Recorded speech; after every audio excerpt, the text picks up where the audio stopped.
अस्सलाम वालेकुम। अपेंडिक्स का ऑपरेशन एक कॉमन टर्म है जो हमारी सोसाइटी में अक्सर यूज़ की जाती है। अब ये सवाल हमारे जहन में आता है कि अपेंडिक्स क्या है और अपेंडिक्स के ऑपरेशन से क्या मुराद है। अपेंडिक्स कोलोन के साथ कनेक्टेड है और कोलोन स्मॉल इंटेस्टाइन और लार्ज इंटेस्टाइन के जंक्शन पर प्रेजेंट होता है। अपेंडिक्स फिंगर लाइक प्रोजेक्शन है जबकि कोलोन एक पाउच लाइक स्ट्रक्चर है। अपेंडिक्स के लिए एक वर्ड वर्मीफॉर्म भी यूज़ किया जाता है जिसका मतलब है वर्म शेप्ड, क्योंकि अपेंडिक्स की शेप वर्म जैसी होती है इसलिए इसके लिए वर्ड वर्मीफॉर्म भी यूज़ किया जाता है। अपेंडिक्स को पुराने वक्तों में वेस्टिजियल ऑर्गन समझा जाता था। वेस्टिजियल ऑर्गन ऐसे ऑर्गन को कहते हैं जो कोई फंक्शन परफॉर्म ना करता हो, लेकिन पिछले कुछ सालों में कुछ रिसर्चेस की गई जिनसे ये बात साबित हुई कि अपेंडिक्स का बॉडी में एक इम्पॉर्टेंट पर्पज़ है। एक एवरेज अपेंडिक्स की लेंथ 9 सेंटीमीटर होती है, लेकिन ये लेंथ 5 to 35 सेंटीमीटर तक वेरी भी कर सकती है। एक नॉर्मल अपेंडिक्स का डायमीटर 6 मिलीमीटर होता है और ऐसा अपेंडिक्स जिसका डायमीटर 6 मिलीमीटर से ज़्यादा हो उसे थिकन्ड या इन्फ्लेम्ड अपेंडिक्स कहते हैं। अपेंडिक्स एब्डोमेन के लोअर राइट पार्ट में हिप बोन के पास प्रेजेंट है।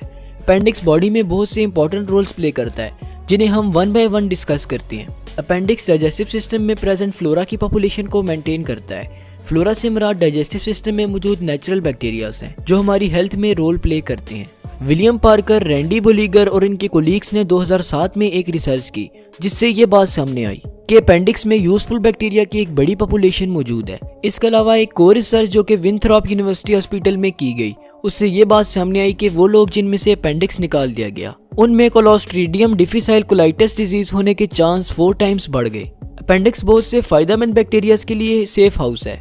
अपेंडिक्स हमारी इम्यूनिटी में भी रोल प्ले करता है। अपेंडिक्स की वजह से होने वाली मोस्ट कॉमन डिजीज का नाम अपेंडिसाइटिस है जिसे आम अल्फाज में अपेंडिक्स का दर्द भी कहा जाता है। अपेंडिसाइटिस एक ऐसी कंडीशन का नाम है जिसमें अपेंडिक्स की इन्फ्लेमेशन हो जाती है। जैसे जैसे अपेंडिक्स की इन्फ्लेमेशन बढ़ती है वैसे ही एब्डोमेन में से एक पेन उठता हुआ महसूस होता है। इन्फ्लेमेशन जब बहुत ज़्यादा हो जाती है तो दर्द भी बहुत ज़्यादा बढ़ जाता है जिसके नतीजे में पेरिटोनियम भी इन्फ्लेम्ड कर जाती है।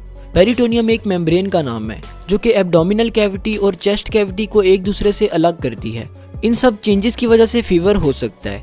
अपेंडिसाइटिस के खिलाफ हमारा इम्यून सिस्टम भी रिस्पॉन्ड करता है। अपेंडिसाइटिस का एक ही इलाज है जिसमें अपेंडिक्स को बॉडी से रिमूव कर दिया जाता है।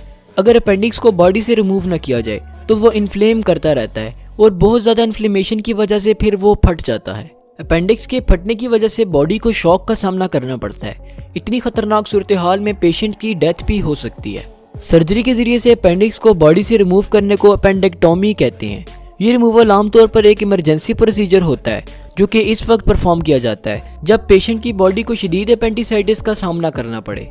अगर सर्जिकल फैसिलिटीज मुयस्सर ना हो तो इंट्रावेनियस एंटीबॉडीज देकर अपेंडिक्स को फटने से वक्ती तौर पर बचाया जाता है और फिर जैसे ही फैसिलिटीज अवेलेबल हो तो अपेंडिक्स को बॉडी से फौरी तौर पर रिमूव कर दिया जाता है। अपेंडेक्टोमी को परफॉर्म करने में अगर जरा सी भी देर लगा दी जाए तो पर्सन की डेथ फौरन नकर हो सकती है। चार्ल्स डार्विन ने सबसे पहले अपेंडिक्स को डिस्कवर किया। चार्ल्स डार्विन का ख्याल था कि अपेंडिक्स अर्ली एजेस में हर्बीवोर्स में पाई जाती थी और उनमें अपेंडिक्स लीव डाइजेस्टिंग का काम करता था, लेकिन जैसे जैसे वक्त गुजरता गया तो हायर एनिमल्स में अपेंडिक्स का फंक्शन चेंज हो गया।